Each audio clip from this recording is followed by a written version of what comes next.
اس مجبوری کے عالم میں اب جو عورت برداشت کر رہی ہے اس کو یقیناً دنیا اور آخرت میں اجر ملتا ہے، چونکہ بہرحال وہ ایک بہت بڑے جبر کی کیفیت سے اپنے آپ کو گزار رہی ہوتی ہے، اس میں کوئی شک نہیں ہے۔ اب اگر شوہر کی اس نااہلی کی وجہ سے، سستی کی وجہ سے، یا جو بھی اس کی وجہ ہو، اس وجہ سے عورت اگر کسی جرم کی طرف جائے تو اس جرم کا آدھا گناہ تو شوہر کے اوپر ہے۔ ایسا نہیں ہے کہ شوہر جو ہے بے گناہ کہلائے، چونکہ بیوی کو حلال کے رستے سے اپنے مقصد تک پہنچنے سے روکنے میں شوہر کا رول ہے۔ لہٰذا پہلی بات تو یہ ہے کہ بیوی نے جو صبر کیا، برداشت کیا، اس کو واقعی اس کو اجر عظیم ملے گا اللہ کی بارگاہ میں، جہاں پر اس نے اپنے ناموس کی حفاظت کیا ہے، اپنی عزت کی حفاظت کی ہے۔ لیکن آخر کب تک، سوال یہ ہے کب تک؟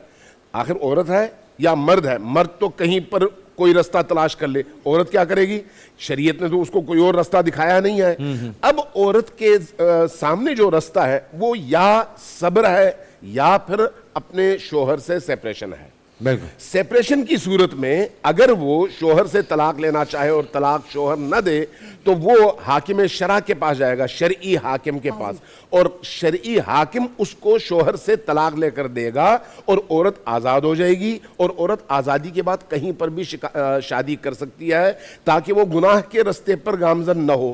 اب یہاں پر بعض مرد ایسے ہیں جو گم ہو گئے، عورت جو ہے وہ بیچاری پریشان ہے، اور مرد جو ہے غائب ہے اور سالہ سال گزر گئے۔ اب یہاں پر اس پہ کتنا عرصہ ہے؟ میں عرض کرتا ہوں، اسی طرف آ رہا ہوں کہ جب ایسی کوئی صورتحال پیدا ہو جائے کہ مرد غائب ہو، عورت کی رسائی نہ ہو، مرد کی طرف سے بھی عورت تک کوئی رابطے کی صورت نہ ہو، نہ یہ پتا ہو مرا ہے، نہ یہ پتا ہو زندہ ہے، کچھ بھی نہ ہو، اس صورت میں شریعت نے جو اجازت دی ہے وہ یہ ہے کہ عورت 4.5 سال انتظار کرے گی۔ اچھا، 4.5 سال، 4.5 سال تک انتظار کے بعد اگر شوہر ملتا ہے بہت اچھا۔ 4.5 سال ہے؟ آپ کے بھی 4.5 سال ہیں؟ میں یہ بات مکمل کر لوں، اس کے بعد جو ہے ظاہر ہے تمام فقہیں اپنی اپنی آراء دیں گی، میں وہی چاہ رہا ہوں۔ تو میں صرف یہ عرض کرنا چاہ رہا ہوں کہ 4.5 سال عورت انتظار کرے گی، اور اس انتظار کے بعد اگر شوہر نہیں ملتا تو عورت خود بخود آزاد ہو جائے گی۔ ٹھیک ہے، اب وہ نیا نکاح کر سکتی ہے، شادی کر سکتی ہے 4.5 سال کے بعد۔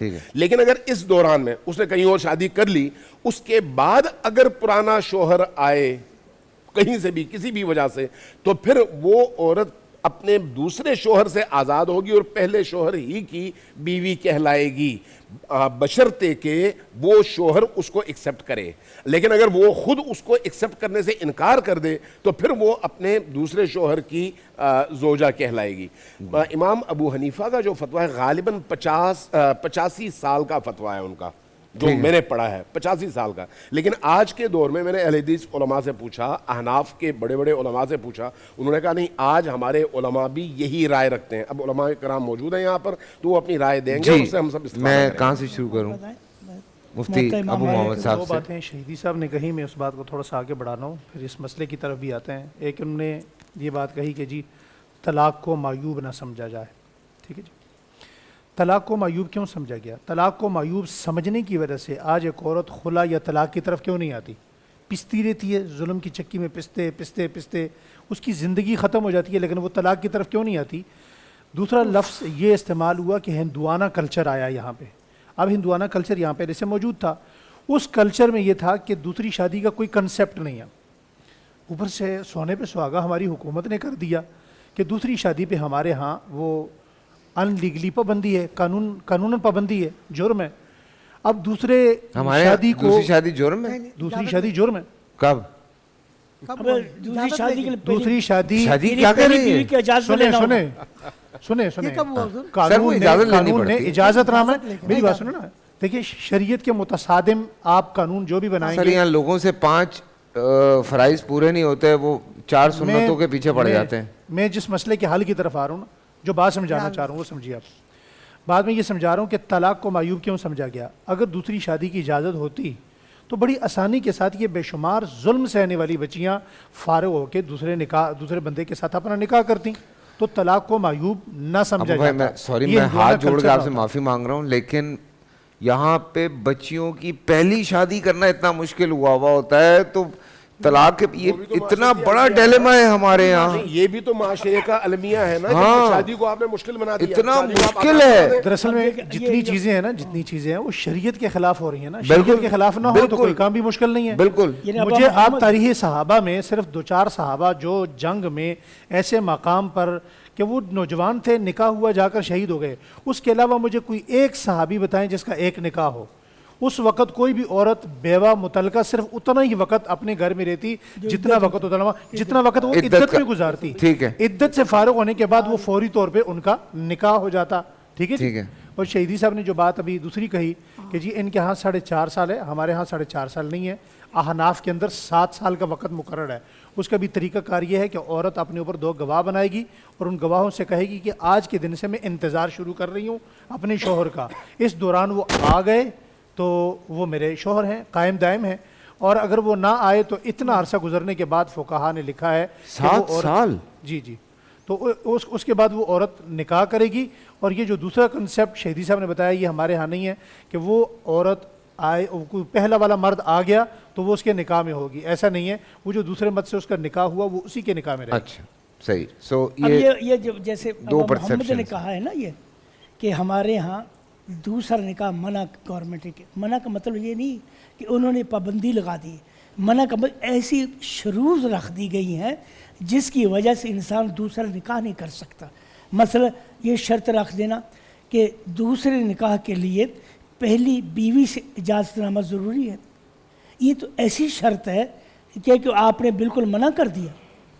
یہ لوگ جو ہیں نہ تو کھل کر شریعت کی مخالفت کرتے ہیں. ہم میڈیا کے پلیٹ فارم پر بیٹھے ہیں, قطع کلام آپ پروفیسر میڈیا کے پلیٹ فارم پر بیٹھے ہیں آپ فیصل صاحب, کم از کم اتنی آواز بھی تو یہاں سے جانی چاہیے کہ جو قوانین یہاں بنتے ہیں, آئین بنائے جاتے ہیں, کم از کم وہ اسلام کے خلاف تو نہ ہو نا. میں دیکھیں میں کسی کی طرفداری نہیں کر رہا ہوں, لیکن میں بہت سارے ایسے لوگوں کو جانتا ہوں جو شوق میں دوسری شادی کرتے ہیں اور وہ اپنی پہلی بیوی کے حقوق پورے نہیں کرتے, نہ وہ کوئی اور اپنا کیا کہتے ہیں اسلام کے جو قوانین ہیں ان کو فالو کر رہے ہیں, صرف شادیاں کرنے کا شوق ہے.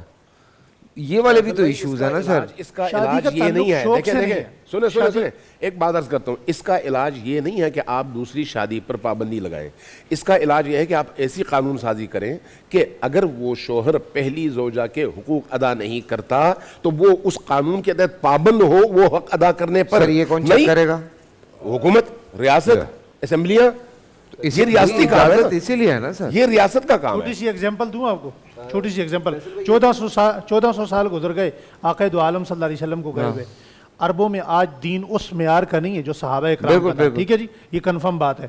مگر اس کے باوجود وہاں قوانین ایسے ہیں کہ عورت کو آج بھی اس کے حقوق ملتے ہیں. اگر اسے طلاق ہو جاتی ہے تو اسے ماں باپ پوچھیں نہ پوچھیں, رشتہ دار, خواتین, برادری کو پوچھیں نہ پوچھیں, اس کو سب سے پہلے گورنمنٹ اس کا وظیفہ جاری کرتی ہے. متحدہ عرب امارات کے اندر 12,000 درہم لوگ قتل ہو طلاق جاتے یافتہ ہیں, عورت کو دیا جاتا ہے, لوگوں اور فوری طور پر عورت کے نکاح پڑ جاتی ہیں, اتنا کچھ ہو جاتا ہے, اس کا انصاف نہیں مل رہا ہوتا. فیصل صاحب متعلقہ اتنی پیسے والی ہیں کہ آپ تصور نہیں کر سکتے. ساری بزنس مین وہ متعلقہ عورتیں, کیونکہ ان کو دوسری بات جو ہم کہہ رہے ہیں, دوسری شادی کی جو بات ہم کہہ رہے ہیں, بات یہ ہے کہ حضرت نے فقہ حنفی کے حوالے سے بات کی ہے.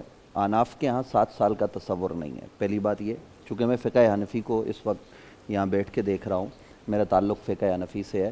حضرت سیدنا امام اعظم ابو حنیفہ رحمۃ اللہ تعالیٰ علیہ نے جو 90 سال کی بات کی یا اس سے زائد کی بات کی ہے, میں اس پر بھی 20 دلائل دے سکتا ہوں کہ انہوں نے 90 سال کی بات کیوں کی, فطرتاً کی, کس حوالے سے کی. میں امام اعظم ابو حنیفہ کا پیروکار ہوں, لیکن ہمارے عصر کے علماء نے لوگوں کی مشکلات کو قبلہ, آپ قبلہ میں سنیں نا, آپ سن تو لیں پوری بات.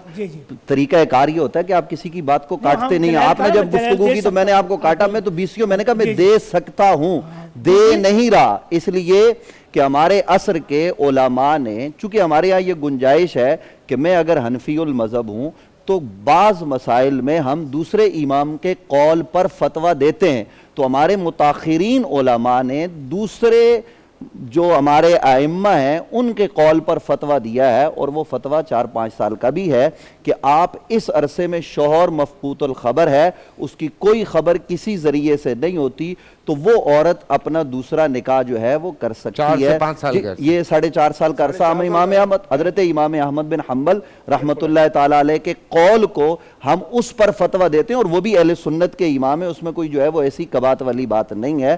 تو اور اگر ہم حنفی فقہ کے مطابق بات کریں گے تو احناف کا فتویٰ وہی ہے، لیکن ہم احناف کے فتوے کی بات نہیں کرتے، اس لیے کہ اس عصر میں کئی پیچیدگیاں پیدا ہوتی ہیں، تو ان پیچیدگیوں کو دور کرنے کے لیے ہم یہ بات عرض کرتے ہیں تاکہ یہ پیچیدگیاں جو ہے وہ معاشرے میں نہ ہوں، یہ ختم ہوں، اور ہم دوسرے امام کے قول پر، اور یہ ہوتا رہتا ہے، یہ کوئی آج کی بات نہیں ہے، متاخرین علماء نے یہ کام نہیں کیا، ہمارے متقدمین کے ہاں بھی یہ بات ہے کہ وہ دوسرے کے قول پر فتویٰ دیتے رہتے ہیں۔ اور ایک بات میں اہم عرض کروں، آپ نے طلاق کے حوالے سے بات کی کہ لوگ طلاق یافتہ عورت سے نکاح کرنے کو معیوب سمجھتے ہیں، خود آقا کریم صلی اللہ علیہ وآلہ وصحبہ وبارک وسلم نے حضرت سیدہ طیبہ سیدہ زینب رضی اللہ تعالی عنہا سے نکاح کیا کہ ان کو طلاق ہو چکی تھی، اور پھر نبی علیہ السلام نے ان سے نکاح کر کے اپنے حرم میں داخل کیا اور یہ پیغام دیا کہ یہ کوئی معیوب عمل نہیں ہے۔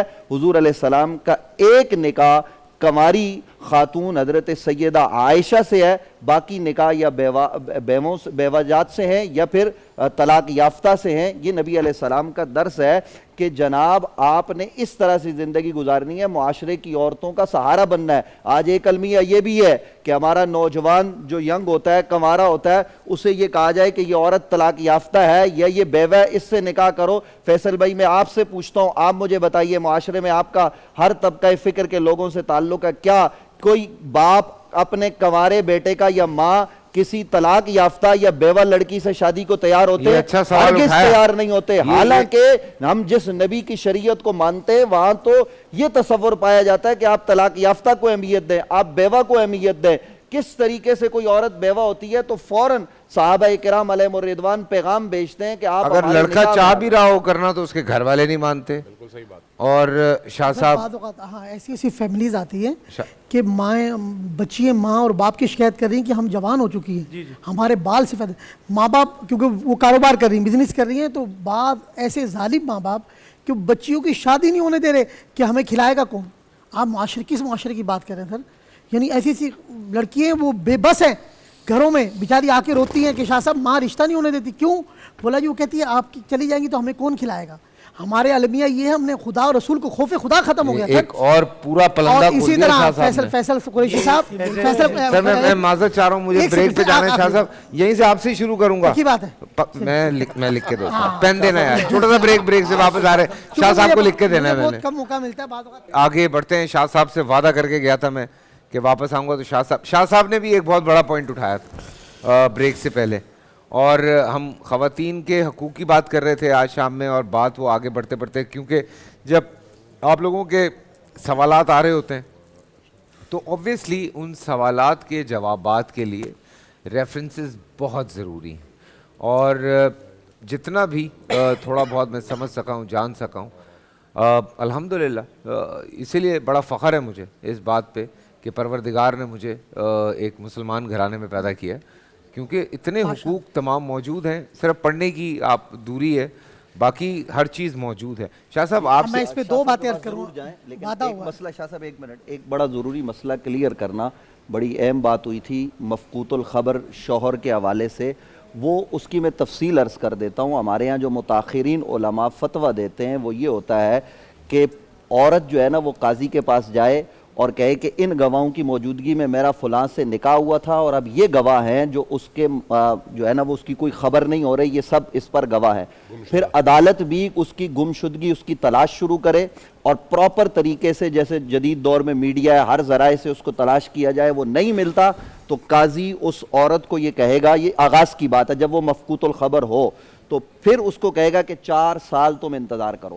4 سال کے بعد وہ پھر شوہر اپنا قاضی کے پاس جائے گی خاتون اور کہے گی کہ ابھی تک کوئی خبر نہیں ملی، پھر وہ اس کو کہے گا کہ اب تم ایام گزارو عدت کے اور اس کے بعد تم نکاح کر سکتے ٹھیک ہے 4 سال کے بعد بھی عدت ہے جی وہ تقریباً 4.5 سال پھر بن جاتے ہیں، جو ہم نے بات کی تھی وہی بات ہے۔ بسم اللہ الرحمن، اصل میں ہمارے پاس آپ کو پتہ ہے کیونکہ لوگ اپنے غم دکھ درد لے کے آتے ہیں بیچارے، یا کالز کرتے ہیں کہ وہ روحانی علاج کے حوالے سے، تو معاشرتی کئی برائیاں ہمارے سامنے ایسی ایسی نمودار ہوتی ہیں کہ جس پہ جو ہے نا وجود کانپنے لگ جاتا ہے۔ بالکل جیسے میں نے آپ کو عرض کی وقفہ میں ہم چلے گئے کہ وہ جوان بچیاں بیٹیاں جو گھروں میں ان کے رشتے بھی آ رہے ہوتے ہیں، لیکن وہ پڑھی لکھی ہیں، کاروبار کرتی ہیں یا اچھے روزگار پہ ہیں، تو بدقسمتی سے ایسے ہم ان کو کیا کہیں گے، ماں باپ جن کی ذمہ داری تھی بچیوں کو عزت کے ساتھ رخصت کرنا، وہ ان کو کہ بھائی یہ کما رہی ہے تو ہمارا گھر چل رہا ہے۔ تو اب جیسے حناف کے نزدیک شرعی مسئلہ بھی ہے، اگر بچی بالغ ہو جائے یا بچہ بالغ ہو جائے اور وہ شادی کا تقاضا کرے اور ماں باپ اگر اس میں یعنی کہ تاخیر کریں کسی عذر کے بغیر کہ ان کی خواہشات ہیں، شریعت نے ان کو اجازت دی ہے کہ وہ اپنا گھر آباد کریں، کہ نئی زندگی شروع کریں، تو معاذ اللہ اگر وہ گناہ کی طرف جاتے ہیں تو ان کے ماں باپ اس میں گناہ میں ان کے ساتھ شریک ہوں۔ اور دوسری بات حقیقت یہ ہے کہ قرآن پاک ہمارے لیے ضابطہ حیات ہے، انسانیت کی بقا ہے۔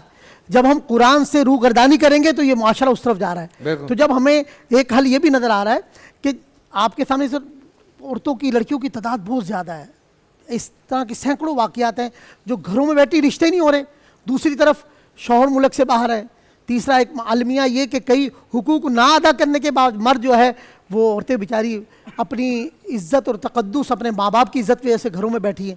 تو قرآن کہتا ہے فَانْكِحُوا مَا طَابَ لَكُم مِّنَ النِّسَاءِ مَثْنَىٰ وَثُلَاثَ وَرُبَاعَ، جب یہ قرآن اختیار دے رہا ہے کہ کریں دوسرا تیسرا، جن کو اللہ نے پیسہ دیا ہے جو حق ادا کر سکتے ہیں، میں سمجھتا ہوں اگر وہ کسی بیوہ پر طلاق یافتہ پر ہاتھ رکھتے ہیں، ان سے نکاح کرتے ہیں، تو یہ معاشرے سے بہرا روی کا خاتمہ ہوگا۔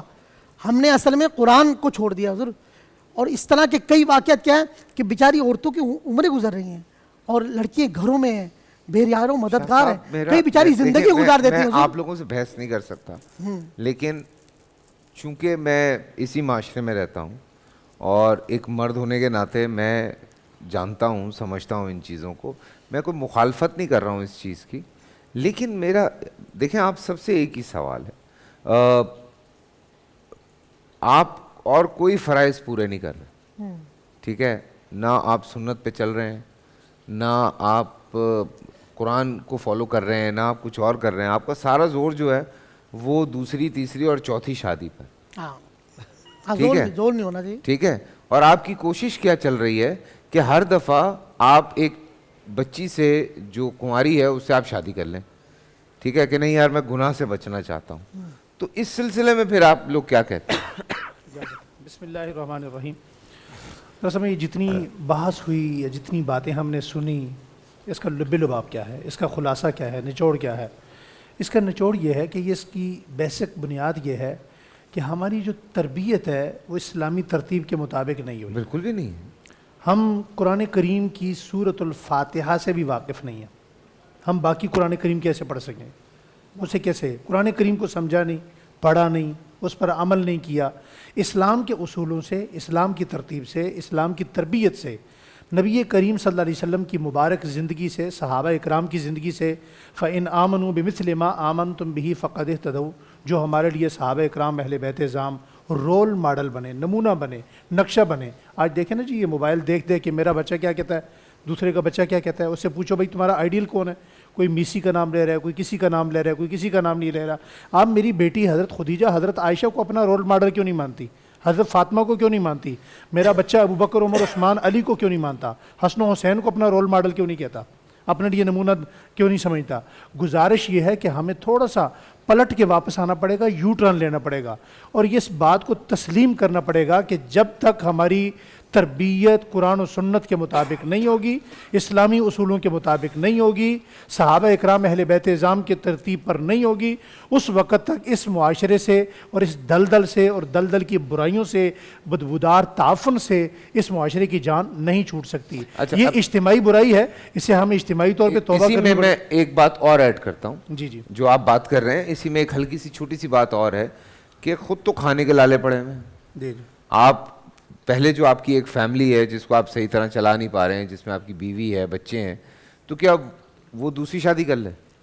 دیکھیں قرآن اس کو کریم پورا کے یقین حکم ہے کو کہ سمجھیں، قرآن کریم کے اس حکم کو سمجھیں، وہاں اللہ تعدلو فرمایا گیا ہے، اگر تم انصاف کر سکو تو کرو، یہ نہیں کہ تم کری جاؤ بس جہاں ملے نکاح پڑھوائی جاؤ This is my چوری چھپے۔ point. Allah Thank you so تعدلو، much. اگر تم انصاف کر Thank you سکو so much. تو پھر تو تمہیں اجازت ہے، جواب مل گیا اگر مجھے۔ انصاف نہ کر سکو تو تمہیں اجازت نہیں جواب ہے۔ مل گیا فیصل جی۔ بھائی یہاں پر دو پہلو ہیں، دونوں پہلوؤں کو سامنے رکھنا چاہیے۔ ایک ہے ایک سے زیادہ شادیوں کی اجازت کا معاملہ، ٹھیک ہے، اور دوسرا ہے شادی اور اس طرح کے رشتے بندھن طے کرنے میں مادی اور مالی کیفیت کو سامنے رکھتے ہوئے انکار اور بھاگنا، یہ دو الگ الگ موضوعات ہیں۔ ٹھیک ہے، جہاں پر آپ کو اجازت ملی ہے کہ آپ ایک سے زیادہ شادیاں کر سکتے ہیں یعنی 4 تک، تو وہاں پر ظاہر ہے کنڈیشنز بھی ہیں کہ آپ عدل کریں، انصاف کریں، ہر ایک کو اس کا حق دیں جتنا آپ کے لیے ممکن ہے، یہ آپ کے لیے کنڈیشن ہے، اگر یہ آپ نہیں کر سکتے تو پھر نہ کریں، ٹھیک ہے۔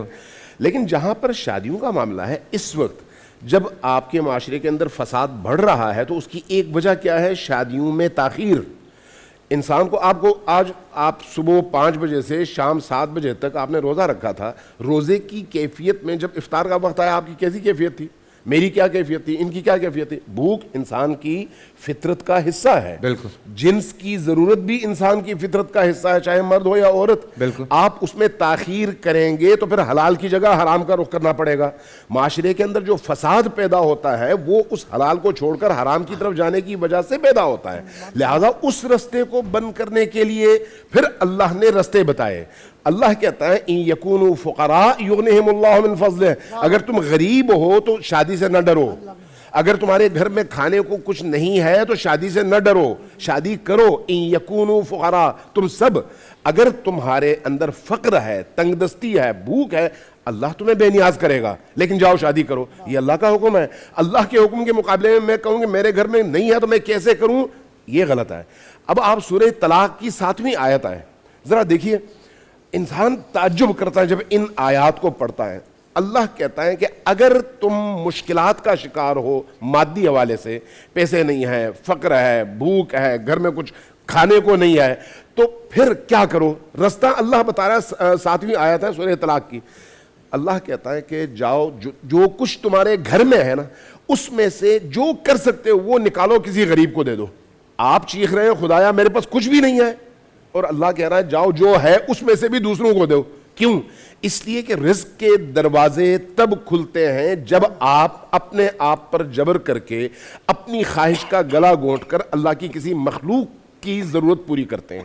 جب آپ کسی اور کو روزی پہنچاتے ہیں تو اللہ اسی کو آپ کے روزی کھلنے کا دروازہ بنا دیتا ہے۔ یہ قرآن کی آیات ہیں، یہ کوئی کسی بزرگ کا قول نہیں ہے۔ جب قرآن کی آیات ہیں تو پھر ہمارا ایمان ہونا چاہیے کہ ہم اگر دیں گے تو اللہ ہمیں دے گا، ہم اگر اللہ پر اعتماد کریں گے اور اللہ کے حکم کی اطاعت کریں گے تو اللہ ہماری روزی کے دروازے اتنے کھولے گا جس کا آپ تصور بھی نہیں کر سکتے۔ لیکن شہیدی صاحب دیکھیں، میں تھوڑی سی اس پہ ایک چھوٹی بات کہنا چاہ رہا ہوں۔ دیکھیں اس سے پیچھے بھی بہت ساری ایسی آیتیں ہیں جس میں اوبیسلی ہمارے جو اس زمانے کے لوگ ہیں یا جو ہمارے انبیاء کرام ہیں یا ہمارے صحابہ کرام ہیں، جب ہم ان کی بات کرتے ہیں اوبیسلی دیکھیں محنتی لوگ تھے، کام کرتے تھے، مشقت کرتے تھے، مشقیں کرتے تھے، بہت کام کرتے تھے، ٹھیک ہے۔ کہیں کسی کی تنگ دستی ہو گئی تو وہ ایک الگ بات ہے، لیکن ان کو یہ پتہ ہے کہ وہ کچھ نہ کچھ کر لیں گے۔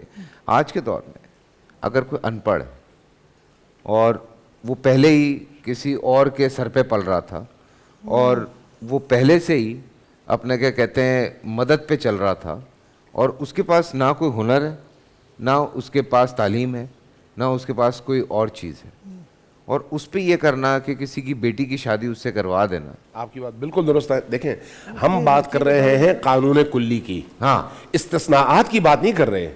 اگر کوئی بھی شخص، آپ پاکستان کے معاشرے میں پڑھے لکھے لوگوں کا ریشو کیا ہے، لیکن پاکستان کی معیشت کو چلانے والوں کی اکثریت ان پڑھ لوگوں کی ہے، مزدوروں کی ہے، کام کرنے والوں کی ہے، محنت کشوں کی ہے، محنتی لوگ ہیں نا۔ میں یہی کہہ رہا ہوں، محنت کشوں کی ہے۔ یہ جو آپ بات کر رہے ہیں بالکل درست کہہ رہے ہیں، اس میں کوئی شک نہیں۔ آپ جب رشتہ کریں تو آپ یہ دیکھیں سامنے والا محنتی ہے یا نہیں ہے، غیرت مند ہے یا نہیں ہے, اپنی بیوی کو اپنے ہاتھ سے محنت کر کے کھلا سکتا ہے یا نہیں کھلا سکتا, یہ شرائط اس میں ہونی چاہیے. آپ سے کسی نے نہیں کہا کہ کسی بیمار ذہنیت کے حامل کو, کسی پاگل کو, کسی سست آدمی کو, نفسیاتی مریض کو, جو خود دوسروں پر بوجھ ہو, ایسے شخص کو اپنی بیٹی دے. کوئی بھی اس بات کی اجازت نہیں دیتا. بچہ اس کا مطلب یہ ہے شادی کر دو پھر کچھ کرنے لگے گا. ہمارے یہاں تو یہ بھی ایک قطعاً نہیں. اس کا مطلب یہ ہے کہ آپ بیلنس کر کے چلیں. بالکل. کلی قانون پورے معاشرے کے لیے ہے, اور وہ یہ ہے کہ اس لیے نہ ڈرو کہ تمہاری نوکری نہیں ہے, اس لیے نہ ڈرو. مجھے یاد پڑ رہا ہے, اس لیے نہ ڈرو کہ تمہارے پاس بینک میں پیسہ نہیں ہے. مفتی ابو محمد صاحب نے دوسرے یا تیسرے روزے پہ ایک بڑی خوبصورت بات کی تھی کہ ہم نے دین وہ بنا لیا ہے جو مجھے پسند ہے, تو ہم اس وقت وہ والی آیتیں کوٹ کر دیتے ہیں جو ہمیں پسند ہے. بالکل ایسے, ٹھیک ہے نا, تو ہم صرف اس چیز کو لے کے چلتے ہیں. تو اس میں آگے پیچھے دیکھنا بہت ضروری ہے. دیکھیں یہ جو بات ہو رہی ہے اس میں یہ چیزیں انڈرسٹینڈ کرنا بہت ضروری ہے کہ لوگ کئی دفعہ علماء کرام کا اس بات پہ نعوذ باللہ مذاق اڑا رہے ہوتے ہیں کہ بھئی یہ تو شادیوں کے فیور میں, بھئی یہ تو فلاں کے فیور میں, بھئی یہ تو. دیکھیں یہ کوئی بات وہ نہیں کر رہے جو میرے اللہ نے نہیں کہی. کوئی ایسی بات یہاں پہ بیٹھے علماء یا کہیں پہ بھی بیٹھے جو علماء ہیں وہ یہ بات نہیں کرتے جو قرآن پاک میں نہ ہو یا احادیث میں نہ موجود ہو. پھر بھی احادیث کی کچھ باتوں کو یہ چھوڑ دیتے ہیں, لیکن جو قرآن پاک کی باتیں ہیں ان کو نہیں چھوڑتے. تو لیکن آگے پیچھے بہت کچھ دیکھا جاتا ہے, سمجھا جاتا ہے. آپ بھی اس چیز کو انڈرسٹینڈ کیا کریں. یہ میں جانے سے پہلے آپ سے ایک درخواست کرنا چاہ رہا ہوں, مجھے میسیج آیا ہوا تھا آپ کی فیلڈ سے متعلق کہ پاکستان میں بہت ساری ذہن سازی کرتے ہیں ڈرامے جو ہمارے ملک میں بنائے جاتے ہیں, جو ہماری عورتیں افطار کے وقت ہم بریک سے آگے بات کریں اور اس پہ لمبی بات کریں, بریک پہ آگے سے بات. ٹھیک ہے, اس کی ایک بات کا جواب میں دوں گا آپ کو. اور بڑی ایک انٹرسٹنگ ڈسکشن چل رہی تھی شاہ صاحب سے, ہم نے بات کی, اور میرے پیارے بھائی محمد شاہ صاحب سے جب میں بات کرتا ہوں بریک آ جاتی ہے. پتہ نہیں ان دونوں کا کیا لینا دینا ہے آپس میں. شاہ صاحب آپ برکتی ہیں, پچھلے سال بھی یہی ہو رہا تھا سر. آپ برکتی ہیں. آپ کو پتہ ہے ہم آپ سے بات کرنے لگتے ہیں پیسے آنے شروع ہو جاتے ہیں, روزی بھی آتی ہے, روٹی روزی بھی آئے.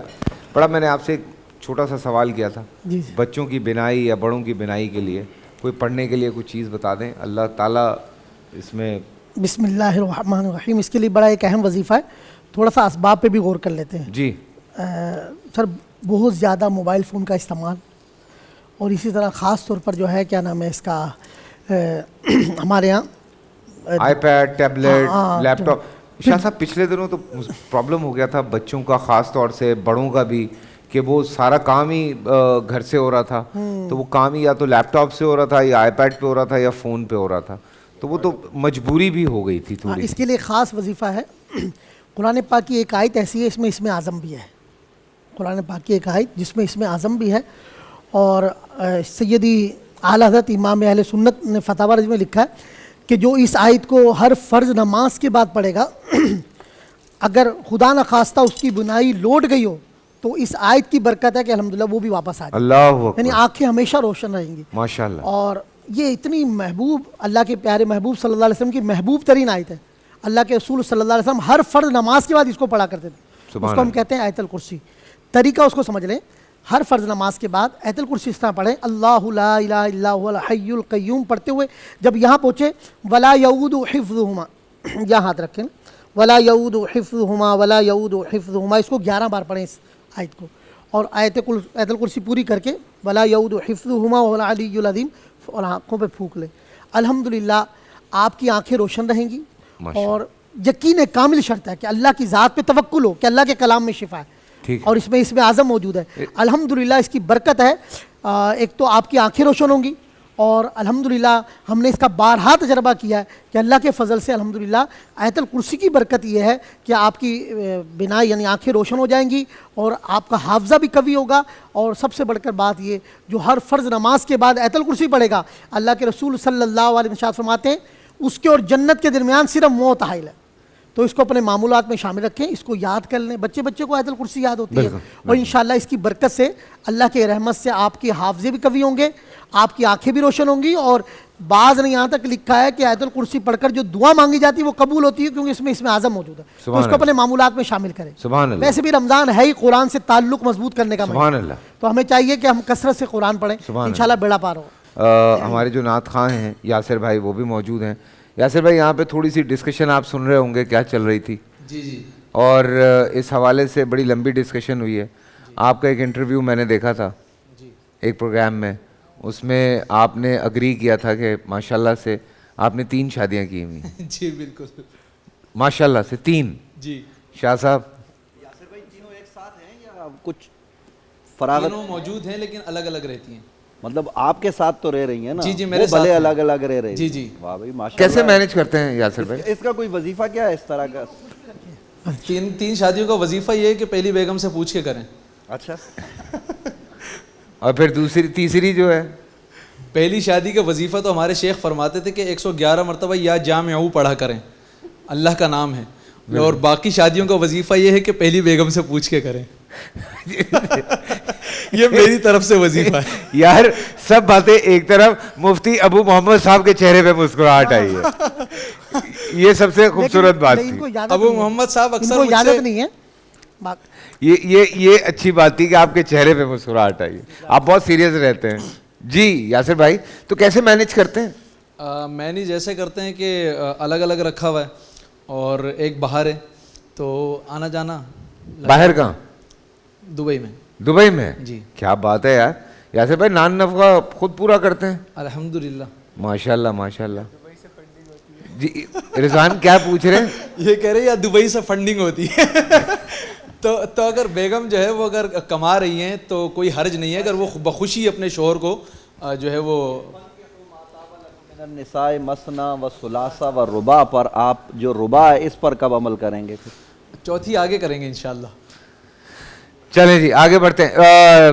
مجھ سے مفتی نوید صاحب کوئی سوال پوچھنا چاہ رہے تھے؟ جی میں تیار ہوں۔ دیکھیے فیصل بھائی، گزارش یہ ہے کہ آپ فیلڈ میں کام کرتے ہیں، میں بھی پاکستان کے مختلف ڈراموں کو اپنی حیثیت سے دیکھتا رہا ہوں، مختلف ٹی وی چینلز پر ان کا کانٹینٹ کہ کوئی ایسی بات جو غیر اسلامی ہو تو اس کو جو ہے وہ نکال دیا جائے، سینسر بورڈ کی۔ ہاں وہ یہ کام ہم نے کیا ہے۔ گزارش صرف اتنی سی ہے کہ اس وقت جو پاکستان میں ڈرامے چلتے ہیں، ہم عورتوں کی حقوق کی بات کر رہے ہیں، میں اس وقت اسلامی نقطہ نظر سے نہیں، مجھے تو یہ لگتا ہے ڈرامے دیکھ کر معاشرتی نقطہ نظر سے اور میڈیا کے حساب سے کہ مجھے یہ لگتا ہے کہ عورت کا دشمن نہ مرد ہے نہ کوئی اور ہے۔ مجھے تو ڈرامے دیکھ کر لگتا یہ ہے کہ عورت عورت کی دشمن ہے، مطلب اس کی بھاوج ہے، بہن ہے، شوہر کی جو اپنا دیگر رشتہ دار عورتیں ہیں، بعض دفعہ ساس ہمیں دشمن لگ رہی ہوتی ہے۔ تو یہ عجب سسٹم ہے۔ آخر یہ ہمارے جو رائٹرز ہیں یہ کوئی ایسی چیز لکھیں جس سے معاشرے کے اندر تبدیلی آئے، یعنی معاشرے کے لوگ ڈرامہ دیکھتے ہیں، میں لاکھ منع کروں بیٹھ کے کہ نہ دیکھو، لوگ دیکھتے ہیں، اور ہمیں انڈین ڈرامے دیکھنے کے بجائے اپنے ڈرامے دیکھنے چاہیے۔ میں یہ نہیں کہہ رہا ہمارے ڈرامے لوگ دیکھتے ہیں، ہمارے ڈرامے جو ہے نا وہ بہت بہتر ہوتے ہیں انڈیا کے مقابلے میں، چونکہ میں یہ چیزیں دیکھ چکا ہوں اس لیے عرض کر رہا ہوں۔ لیکن یہاں یہ جو چیزیں دیکھیں، بات بات پر طلاق کی بات آ جاتی ہے، بات بات پر عجم جو ہے وہ نظام آ جاتا ہے گھر میں، اور جو یہ عجیب چیزیں جو پہلے کے ہمارے ڈرامے تھے اگر ہم انہیں دیکھیں جو ہمارے پی ٹی وی کے زمانے میں 70 کی دہائی میں، 80 کی دہائی میں، 90 کی دہائی میں بنتے تھے، اگر ہم ان کو دیکھ کر کچھ چیزیں کریں، آپ خود وہاں موجود ہوتے ہیں، ہم نے آپ کو بھی دیکھا ہے، تو چونکہ آپ کی فیلڈ ہے تو میری گزارش یہ رہے گی کہ اس حوالے سے بھی جو اصلاح کا پہلو ہے، خاص طور پر عورتوں پر جو مظالم ہوتے ہیں اس کو روکنا، جیسے ابھی یہاں سوال ہوا تھا کہ قرآن سے شادی ہوتی ہے، دیگر چیزیں، یہ چیزیں معاشرے کی یہ بھی ہمیں سامنے لانی چاہیے اور مثبت انداز میں بات کروں آپ سے۔ ونی کے اوپر ہمارا ڈرامہ بنا باقاعدہ، وہ ڈرامہ چلا، لوگوں نے دیکھا، بہت اپریشیٹ کیا۔ قرآن پاک سے شادی کے اوپر فلم بھی بنی، ڈرامہ بھی بنا اور وہ بھی چلا ہے۔ پھر اس کے بعد معاشرتی جو مسائل ہیں جن پہ جب ہم بات کرتے ہیں، ایک تو ہم ہوتا کیا ہے کہ 2 ایپیسوڈ دیکھ کے یا 1 ایپیسوڈ دیکھ کے یا 4 سین دیکھ کے آپ فیصلہ نہیں کر سکتے کہ ہم کہانی کیا سنا رہے ہیں۔ جب تک آپ کتاب پوری نہیں پڑھیں گے آپ کو پتہ نہیں چلے گا کہ اس کے آخر میں کیا ہونے والا ہے۔ کبھی بھی جو اس طرح کا انسان ہے جو ڈرامے میں اس طرح کی چیزیں کر رہا ہے اس کو ہم ہیرو نہیں دکھاتے، وہ ویلن ہوتا ہے اور اس کا انجام ہمیشہ برا دکھاتے ہیں۔ دو کہ دنیا میں شاید اس کے ساتھ وہ برا نہ ہوتا ہو, آخرت میں ہوتا ہو وہ الگ بات ہے, لیکن ہم دنیا میں دکھاتے ہیں کہ اس کے ساتھ برا ہو رہا ہے اور وہ معافی تلافی بھی کرتا ہے اور وہ اپنی غلطی کو تسلیم بھی کرتا ہے. آپ کا جو ہیرو ہوتا ہے, چاہے وہ لڑکی ہو یا لڑکا ہو, اس کو ہم ایک بااصول انسان دکھاتے ہیں, یا اگر وہ غلط ہے تو اس کو ہم دکھاتے ہیں کہ وہ اپنے آپ کو بدلتا ہے اور وہ راہ حق پہ آتا ہے, چاہے وہ معاشرتی طور پہ آئے چاہے وہ اسلامی طور پہ آئے. ہمارے اس طرح کے بہت سارے ڈرامے ہیں جس میں میں نے بہت سارے ایسے ڈرامے کیے ہیں جس میں غلطیوں پہ شروع میں, پھر اس کے بعد وہ آہستہ آہستہ چینج ہوتا ہے. اب وہ چاہے کسی عورت کی محبت میں ہو چاہے اللہ کی محبت میں ہو, لیکن وہ اپنے آپ کو بدلتا ضرور ہے. سو وہ اس طرح سے ہیرو بنتا ہے, چاہے لڑکی ہو چاہے لڑکا ہو. ہم اوبویسلی دیکھیں, ہم جس معاشرے سے تعلق رکھتے ہیں یا ہمارے جو رائٹرز ہیں وہ جس معاشرے سے تعلق رکھتے ہیں, ہمارے جو ڈائریکٹرز ہیں یا پروڈیوسرز ہیں, ہم سب کی ایک کوشش ہوتی ہے کہ ہم اصلاح کی جو پہلو ہے اس کو ساتھ لے کے چلیں. ابھی فی الحال میرا جو ایک سیریل چل رہا ہے اس میں باقاعدہ طور پہ, وہ آپ کے پاس اسکرپٹ بھی آیا تھا, دل مومن کی میں بات کر رہا ہوں, سینسر کے لیے, اور اس میں آپ کو کوئی ایسی معیوب بات نہیں لگی, بیکاز وہ ہم نے باقاعدہ ایک کیونکہ ایک ٹیچر ہیں ہمارے جہانزیب بھائی, باقاعدہ وہ پڑھاتے ہیں, تو انہوں نے وہ اسکرپٹ لکھا ہے اور اس میں بہت ساری ایسی چیزیں ہیں جو اصلاح کے لیے کی گئی ہیں کہ اگر ایک لڑکی سے خدا نہ خواستہ غلطی سے, معصومیت سے ایک آدمی پہ الزام لگ گیا, بہتان لگ گیا, تو اسی لڑکے سے اس کی شادی کروائی ہے اور اس لڑکے کے گھر والے باقاعدہ اس لڑکی کو معاف کرتے ہیں پہلے. تو اگر کسی سے کہیں کوئی غلطی یا کوئی اس طرح کی چیز ہو جاتی ہے, ہم تو مارنے دور پڑتے ہیں. ہم کیونکہ آپ اور ہم مسلم معاشرے میں رہتے ہیں, ماشاء اللہ اسلامی جمہوریہ پاکستان ہے, آپ پردہ کرنے والی لڑکی کو آئیڈیل یا ہیرو کیوں نہیں بناتے؟ کیوں نہیں؟ آپ ڈرامے اٹھا کے دیکھیں, کتنے ڈرامے ہیں جس میں باقاعدہ طور پہ یہ دکھایا جاتا ہے کہ وہ لڑکی پر خدا اور محبت, آپ اٹھا لیں, باقاعدہ اس میں اس چیز کو واضح طور پہ دکھایا گیا ہے کہ وہ ایک پردے دار لڑکی ہے یا ایک علماء کی بیٹی ہے, قرآن پڑھنے والی ہے. ابھی جو میرا یہی پلے ہے اس میں ایک ماڈرن لڑکی ہے, جب وہ پہلی دفعہ جائے نماز پہ کھڑی ہوتی ہے تو وہ تو اس کا دل ہل جاتا ہے, اور جب وہ سجدے سے اٹھتی ہے تو صبح ہو چکی ہوتی ہے. ہم تو یہ سب کرنے کی کوشش کر رہے ہیں. کلچر میں آپ نے دیکھا ہوگا وہ اپنے مذہب کو کرتے ہیں, ہم اس سے زیادہ دکھا رہے ہیں. اللہ کی ذات پہ توکل, میری یقین. ایک دفعہ ملاقات ہوئی کسی بڑے اچھے سٹینڈرڈ کے بندے سے جو ان معاملات میں بڑا گرفت رکھتا تھا. اس نے مجھے انڈین فلموں کے حوالے سے ایک بات بتائی ہے, تو وہ میرے لیے واقعی بڑی ہی الارمنگ صورتحال تھی. اس نے مجھے بتایا کہ سوشل موضوعات پہ انڈیا میں جتنی فلمیں بنتی ہیں ان میں 98% فلموں میں ہمیشہ کسی نہ کسی شکل میں مندر, بت, اس کے سامنے پوجا, اس کو ضرور ہائی لائٹ کیا جاتا ہے. سر میرے کو 50 ڈرامے جس میں نماز پڑھتے ہوئے دکھایا گیا ہے. میں اسی طرف آ رہا ہوں کہ اگر وہ لوگ اپنے باطل عقیدے اور باطل کلچر کو اتنا پروموٹ کرتے ہیں تو ہمارے ہاں شعوری طور پر جو ہمارے ڈرامے بنتے ہیں یا فلمیں بنتی ہیں ان میں جو پیچھے ذہن ہے نا, اس ذہن کو تعمیری حوالے سے دین کے جو تربیتی اصول ہیں ان کو ہر جگہ کوشش کرنی چاہیے دین کا نام لیے بغیر وہ اجاگر کر دیں. اس کے نتیجے میں آپ معاشرے کی تربیت اسی کے ذریعے سے کرتے ہیں. کروں گا کہ وہ ضرور دیکھیں.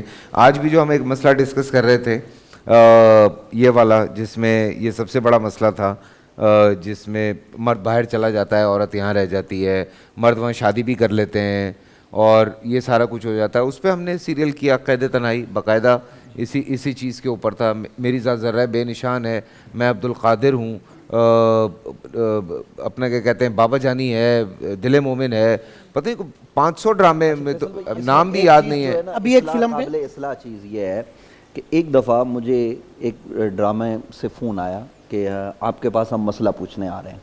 وہ ڈرامہ چلا بھی اور اس میں ہم بھی آئے, تو کہ جاوید شیخ صاحب مشہور پاکستان کی شخصیت ہیں, وہ آ گئے اور انہوں نے کہا کہ ہم نے مسئلہ پوچھنا. وہ آ گئے, میں بیٹھا ہوا تھا لائبریری میں, تو ہم نے ان کو جو ہے وہ باقاعدہ مسئلہ بتایا. انہوں نے کہا جی کتاب بھی سامنے رکھے تاکہ وہ ایک صورت بنے. یہ وہ میں نے کہا جی کتاب بھی رکھ لیتے ہیں, ویسے ہمیں اس مسئلہ ہمیں مستحضر ہے, اس کے لیے کتاب کی ضرورت نہیں, ہم نے پڑھ رکھا ہے. تو وہ میں نے جواب دیا اور مجھے بڑا اچھا لگا. بعض لوگوں نے ہم اس ڈرامے میں چونکہ خود آئے, میرے ساتھ طلبہ بھی تھے, تو لوگوں نے ہمیں جو ہے وہ اس پر مذمت کی کہ یہ نہیں ہونا چاہیے. گزارش یہ ہے کہ جب یہ طلاق کے مسائل ہوتے ہیں تو ڈرامے کے اندر ہوتا کیا ہے کہ ایک آدمی کو نقلی داڑھی لگائی جاتی ہے, اس سے مسئلہ پوچھا جاتا ہے. یہ ذرا مایوس سی بات ہے. مدارس موجود ہیں, مساجد موجود ہیں, جس طرح یہ تکلیف کر کے اس کا بھی میں آپ کو جواب دیتا ہوں. تو یہ کسی عالم کے پاس چلے جائیں, وہ تربیت اچھی ہو میں جائے. آپ کو اسی کا جواب دے رہا ہوں. اسی ڈرامے میں جس کی میں بات کر رہا ہوں, دل مومن, چونکہ اس میں ایک بہت بڑا مسئلہ تھا, بیٹیوں کے حقوق کا بھی ایک مسئلہ ہم نے رکھا تھا کہ باپ جو ہے وہ زبردستی بیٹی کی شادی کہیں اور کرنا چاہتا ہے, جبکہ وہ لڑکی اور اس کو پتہ ہے کہ اس کا جو کزن ہے اس سے اس کی شادی ہونی ہے. تو وہ ایک نہیں بلکہ بے تحاشا سین ہے مسجد میں نماز پڑھنے کے اور بہت سارے اذان دینے کا اور یہ سارا. تو ہم ایک اوریجنل مسجد میں شوٹ کر رہے تھے جہاں سے ہمیں دھکے مار کے باہر نکالا گیا. سو یہ والے ایشوز بھی ہمارے ساتھ ہوتے ہیں سر. نہیں, آپ مدرسے ہمیں میں جائیں مسجد گے سے نا, باقاعدہ دیکھیے دھکے مار کے آپ کو نکالا بتا رہا گیا. ہوں, مدرسے لوگ میں مارنے آ گئے تھے. یہاں شہیدی صاحب بیٹھے ہوئے ہیں, مفتی ابو محمد صاحب ہیں, اگر مسئلہ پوچھنے کے لیے جائیں گے اور کیمرے کے ساتھ جائیں گے تو کون منع کرے گا؟ میرے خیال میں ہم میں سے تو کوئی منع نہیں کرے گا. ہم تو یہی دکھا رہے تھے کہ ہم وضو دکھا رہے تھے, نماز دکھا رہے تھے, جمعے کی نماز دکھا رہے تھے, ہمیں اور اس طرح کی چیزیں دکھانی تھیں. ایک لڑکا جس پہ بہتان لگ گیا ہے, سب لوگ اس کو دھتکار دیتے ہیں, وہی آدمی جو مؤذن ہے, جو مولوی صاحب کے پیچھے کھڑے ہو کے نماز پڑھتا ہے. ہم تو اس طرح کے سین دکھا رہے تھے. اس کے لیے ایک طریقہ ہے کہ آپ اوقاف کی مسجد ہو اور یہ لیڈیز نہ جائیں, پردے کا اہتمام ہو, تاکہ مسجد کا تقدس پامال نہ ہو, میوزک نہ ہو وہاں پہ. نہیں, میوزک تو ماحول والا مسجد کی بات ہی نہیں کر رہا, میں تو مسئلے کے حساب سے بات کر رہا ہوں. اور مسئلہ پوچھنے کے لیے آپ کو دارالافتاء میں جانا ہوگا. اچھا, اب اس میں اچھا ایک اور چیز ہے جو ڈرامے میں بڑی اہم بات کرنے لگا ہوں. ایک ڈرامہ مجھے کسی نے اس کا ایک کلپ ہی بھیجا, پورا میں نے ابھی تک نہیں دیکھا. وہ باقاعدہ نکاح منعقد ہوتا ہے کہ وہ کہتے ہیں فلاں بنت فلاں آپ کو قبول ہے. تو اب وہ ہے ڈرامہ, تو لڑکا بھی وہیں موجود ہوتا ہے, براہ راست نکاح ہے تو وہ تو نکاح ہو جاتا ہے. اس کا بھی ہمیں خیال کرنا چاہیے. لیکن اصلی نام تو نہیں ہے. نہیں, وہ دیکھیں, وہ کہہ رہی ہے مجھے قبول ہے نا, اس کو آپ اصلی نام کو چھوڑ دیجئے. جب وہ یہ کہہ رہی ہے کہ مجھے یہ قبول ہے, اور فیصل قریشی بھلے وہ عبداللہ کے نام سے وہ ڈرامہ کر رہا ہے, وہ کہہ رہا ہے کہ مجھے بھی قبول ہے, میں نے قبول کیا, تو وہ نکاح منعقد ہو جائے گا. اس کے لیے یہ تو براہ راست نکاح نہ ہو, بلکہ ایک طریقہ کار جو وضع ہوتا ہے, جیسے ہم لوگ بیٹھتے ہیں کبھی بات ہوتی ہے تو اس حساب سے کیا جائے تو میرا خیال میں یہ ایک نئی چیز آ گئی ہے. میں آئندہ اس کا خیال رکھوں گا. میں آپ سے فون پہ رہوں گا. فیصل قریشی ایک سیکنڈ صرف. جی, علامہ امین شہیدی صاحب کی بات کو آگے بڑھا رہا ہوں. جیسے آپ نے ہندو کلچر دیکھا, وہ اپنے مذہب کو کرتے ہیں. اب ہمارے یہاں بھی ایک فلم آئی جس میں نعت خوان کی تدلیل کی گئی, تو اس کا خیال کیا جائے. قراء, علماء, زندگی تماشا میں نعت خوان کو برا کریکٹر پیش کیا گیا. نعت خوان اللہ کے رسول کے ساتھ ان کی نسبت ہے, حضور کے ثنا کا ہے, کوئی قرآن کا قاری ہو, تو اس طرح کا نہیں ہونا چاہیے. ہر بندہ ایک جیسا تو نہیں ہوتا. ہاں, لیکن آپ کو اس کی مذمت کرنی چاہیے, اور ہم بھی اس کی مذمت کرتے ہیں کہ ہمارے مذہب کو بدنام نہیں کیا جائے. قرآن کے قاری عالم یہی ملے ہیں کیا؟ یہ تو بیچارے ساری زندگی یار قرآن اصل میں ہوتا یہ ہے کہ ابھی حضور کے ثنا خان دیکھیں کتنے پیارے ہمارے, ماشاءاللہ 3 شادیاں کی ہیں یاسر بھائی نے. وہ بھی ہے, ایک شادی والے بھی ہیں. ثنا خان ہیں, آپ اس میں ثنا خان کا برا کریکٹر پیش نہیں. شادی نہیں ہوئی, اس کے لیے تو دعا کریں جو درمیان میں بیٹھا ہوا ہے. رضوان کے لیے, رضوان کے لیے نہیں, ماشاءاللہ ہمیں خوشی ہوئی کہ آپ کی اچھی سوچ ہے, اور آپ بینگا مسلم اسلام کو اہمیت دیتے ہیں, اور یہ آپ کی ہماری بخشش اور مغفرت کا ذریعہ ہوگا انشاءاللہ. ہمیں پاکستان کو, ایک اسلامی جمہوریہ پاکستان ہے, اس کو ملک و ملت کی خدمت کرنی ہے سر. بالکل. اور میں ہمیشہ یہ بات کہتا ہوں کہ کہ ہماری چاہے فلم ہو چاہے ڈرامہ ہو, کوشش یہ ہوتی ہے برے آدمی کو کبھی ہم نے جیتتے ہوئے نہیں دکھایا. کم سے کم پروفیسر صاحب کی طرف آتے ہیں. بالکل. یہ کہ ان کے اس انتظار میں بچیاں بوڑھی ہو جاتی ہیں, ایسے بچے کو تلاش کرتے کرتے جس کی تنخواہ اچھی ہو, جس کا عہدہ اچھا ہو. نبی کریم صلی اللہ علیہ وسلم فرمایا, اذا جاء احدکم یخطب کریمتکم فاذا ردیتم دینہ اخلاق فزوجوہ ان لم تفعلوا فتکن فسادا فی الارض. اگر تمہارے پاس کوئی آئے رشتہ لے کر, اس کی 2 چیزیں دیکھو, اس کا دین دیکھو, اخلاق دیکھو. دین دیکھو, اخلاق دیکھو. اس سے یہ نہ پوچھو کہ تمہاری تنخواہ کتنی, اس سے یہ پوچھو تم نماز پڑھتے ہو کہ نہیں پڑھتے ہو, تمہارے اندر دینداری کتنی ہے. فرمایا اگر تم اس کے اخلاق اور اس کے دین سے راضی ہو, اس کو شادی دے دو, اس کا نکاح کر. اگر ایسا نہیں کرو گے زمین میں فساد پھیل جائے گا. فساد پھیلے گا یہ کہ بچیاں گھر میں بیٹھی رہیں گی, اور رزق اللہ کا وارث. دیکھو رسول اکرم صلی اللہ علیہ وسلم، صحیح حدیث ہے، رسول اکرم صلی اللہ علیہ وسلم، رزق اللہ کے ہاتھ میں. ایک اربوں پتی اربوں پتی آدمی اسے آپ شادی کر آپ کی دیا. بات میں ایک جو معاشرتی حال ہے وہ بتا دوں آپ کو. جی رشتہ دیکھنے اب آتی ہیں یا تو لڑکے کی ماں آتی ہے اور اس کی بہنیں آتی ہیں، اور وہ زیادہ تر بیٹھ کے کہتی ہیں ہائے ہائے لڑکی کے بال کیسے ہیں، پاؤں تو دیکھو اس کے، اللہ دانتوں میں کتنا گیپ ہے، یہ رنگ اتنا کالا کیوں ہے اس کا، اس کے ہاتھ کیسے ہیں، یہ دینداری سے دور کی بات. اس کی ناک کیوں نہیں صحیح کروائی تم لوگوں نے، سر ہی بٹھا دیا ہوتا. یہ سر میں چونکہ سوشل شوز کر چکا ہوں، میں ان لوگوں سے مل چکا ہوں سر، جو ہے فیصل بچوں سے جو اتنی ڈپریشن کا شکار ہیں کہ آپ لوگ سوچ نہیں سکتے.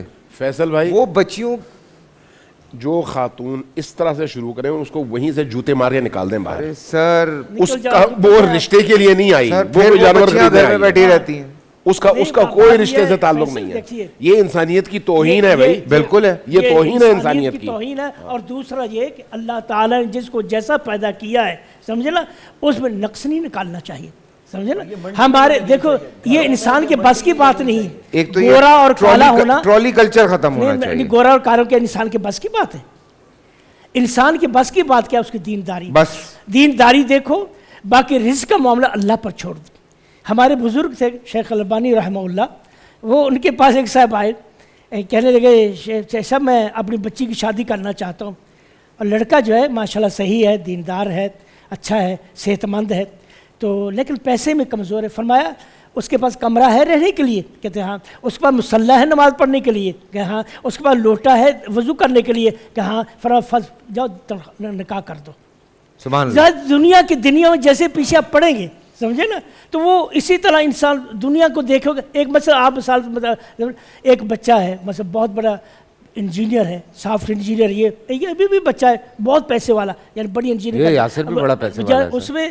اس کے ابھی اسے شادی کو 36 سال کی عمر ہے، ہاسپٹل میں پڑا ہوا ہے، سارا جسم پیرالائز ہو گیا. سر میرے پاس صرف تو یہ 3 منٹ رہ گئے، میں چاہ رہا ہوں کہ چاہیے ایک کہ ایک بات لڑکی میں بھی دین تلاش کریں، کریں، لڑکی میں بھی دین تلاش. رسول اکرم نے فرمایا المرأ یونکا لجمالہا وحسبہا ودینہا، عورت کو نکاح کیا جاتا ہے اس کے جمال کی وجہ، خوبصورتی کی وجہ سے، اس کے مال کے حسب کو نسب کی وجہ سے دیکھا جاتا ہے، اور اس کے دین کی وجہ سے. فظفر بذات الدین، جو لڑکی دیندار ہے اس کو ترجیح دو. سبحان اللہ.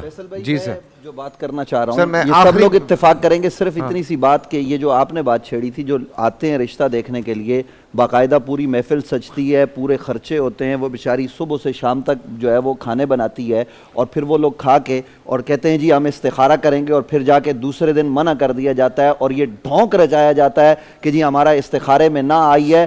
یہ سراسر فراڈ ہوتا ہے. نبی رحمت صلی اللہ علیہ وآلہ وسلم نے فرمایا کہ جو لڑکا جس سے شادی کرنا چاہتا ہو اس کو ایک نظر دیکھ لے. یہ جو ہمارے یہاں تصور ہے اس کے اسلام میں کوئی گنجائش نہیں. میں تو کم از کم اس کی مذمت کرتا ہوں کہ نہیں اس کی یہ جو شادیوں میں کیا جاتا ہے استخارہ سنت ہے، لیکن یہ جو لڑکی کو سج دھج کے وہ لوگوں کے سامنے آتی ہے اور وہ بیچاری 20 دفعہ یہ ہوتا ہے، بالآخر وہ یہ کہتی ہے کہ میں نے شادی ہی نہیں کرنی ہے. ڈپریشن کا شکار ہو جاتے ہیں آپ بالکل. آپ کی جو سیلف کانفیڈنس ہے وہ اس کا شیٹرڈ ہو جاتا ہے بالکل. شہری صاحب آخری 2 منٹ ہیں، ایک بات آپ، میں پھر آخر میں ابو بھائی. یہ جو کیفیت بیان ہو رہی ہے یہ انتہائی افسوسناک کیفیت ہے.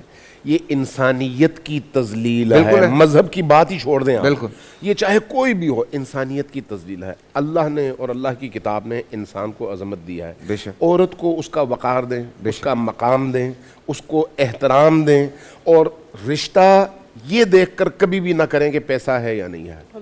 یہ دیکھ کر کریں کہ کیا اس کے اندر ایمان نمبر 1 اور غیرت و حمیت ہے یا نہیں ہے.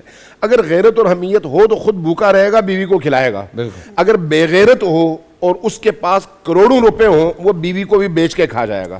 اس لیے اس کے اندر موجود ایمان اور حمیت اور غیرت دیکھیں، رشتہ کر دیں، اللہ برکت دے گا انشاءاللہ. سخت مذمت کرتا ہوں جو نبی علیہ السلام نے کی کہ ہمارے یہاں کیا ہے، ساری زندگی بیٹی کو پالا بڑا کیا، اب اس کو رخصت کا وقت آ رہا ہے فیصلے کا، آن لائن استخارہ. یہ کون سا 100 روپے 200 روپے؟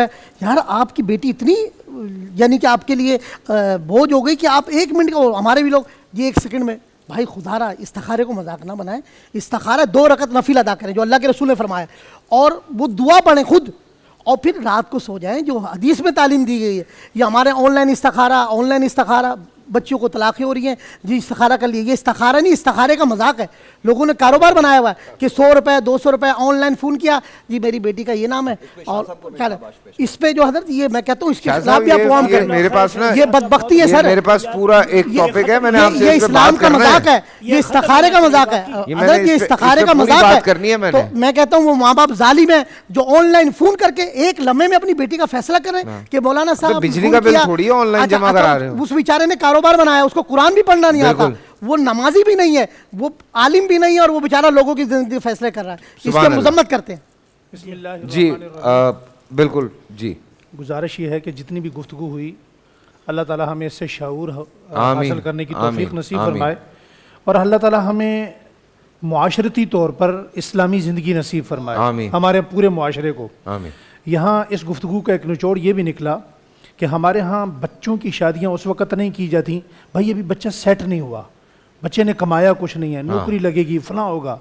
یہ بالکل اسلام کے خلاف کنسیپٹ ہے. ہمارے ہاں جو کنسیپٹ رائج ہو چکا ہے وہ یہ ہے سیٹ ہوں گے تو شادی کریں گے, لیکن اسلام کا جو کنسیپٹ ہے وہ اس کے بالکل برعکس ہے. وہ کیا ہے, وہ یہ ہے کہ شادی کرو گے تو سیٹ ہوگے, برکت ساری شادی کے ساتھ ہے. دوسرے میں ایک ایگزامپل دوں دین کو کیسے بنیاد بنانا چاہیے. ایک بہت بڑی ایک چھوٹی بات کہہ رہا ہوں, چھوٹی عمر کی بہت ساری شادیاں ہیں جن کی طلاقیں ہوئی ہوئی ہیں آج کے دور میں. میں عرض کر رہا ہوں جتنی طلاق کی ریشو ہے, خلا کی ریشو ہے, اس کی بنیادی وجہ میں اسی طرف آ رہا ہوں. اس کی بنیادی وجہ یہ ہے کہ رشتہ کرتے وقت ہم دین نہیں دیکھتے, ہم پرسنالٹی دیکھتے ہیں, کوٹھی دیکھتے ہیں, گاڑی دیکھتے ہیں. ایسی بچیوں کے ہاں بھی رشتے نہیں ہوتے, بڑی پڑھی لکھی دیندار بچیاں ہیں جی, آپ کے گھر میں گلی چھوٹی ہے, بڑی گاڑی نہیں آتی. ابھی ہمارے ہاں ایک بہت بڑی کمپنی, میں نام نہیں لیتا, وہ کمپنی والے آئے ہمارے ایک دوست کے گھر, انہوں نے بچی پسند کر لی, رشتہ ہو گیا.